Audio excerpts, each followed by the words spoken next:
Hello mga kabayan, nandito po tayo ngayon sa Philippine Consulate. Tama ba? Wala nakalagay. Philippine Consulate dito sa Melbourne para kumuha ng NBI. Gaano ba kadali kumuha ng NBI dito? Tara, tingnan natin.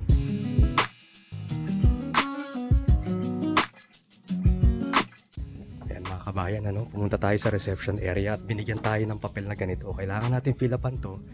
Tapos punta raw ako sa window 2. Ayan, so black ball pen lang daw ang gagamitin. Ayan, bago pala tayo pumunta sa window 2, kailangan nakaprepare na ang ating mga gamit. Ano ba yung mga kailangan natin? Ayan, no? So kailangan natin ng passport, dalawang 2x2, isang envelope na galing sa Australian Post, at syempre, a photocopy of your passport.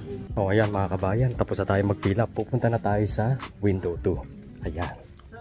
Ayan mga kabayan, natapos na tayo sa window 2. Pupunta na raw tayo sa window 7 para magbayad. Ito na yung pinakamasakit na parte, mga kabayan. Ito na po, tapos na tayo magbayad. Fingerprinting na tayo. Pati pala rito sa Melbourne, kailangan natin magganyan-ganyan.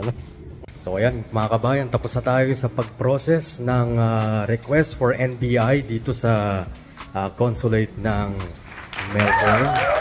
So ang mangyayari niyan, anong susunod na mangyayari is meron tayong marireceive from the consulate. Ito yung papel kung saan tayo nag-fingerprinting. Pagka-receive natin noon sa address na linagay natin dito, na binigay natin sa consulate, ipapadala naman natin yon sa ating kamag-anak sa Pilipinas.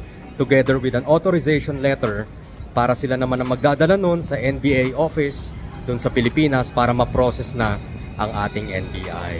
Ayan. So, ganun lang kabilis, Grabe, gulat ako doon. Akala ko matagal dito eh. Sige,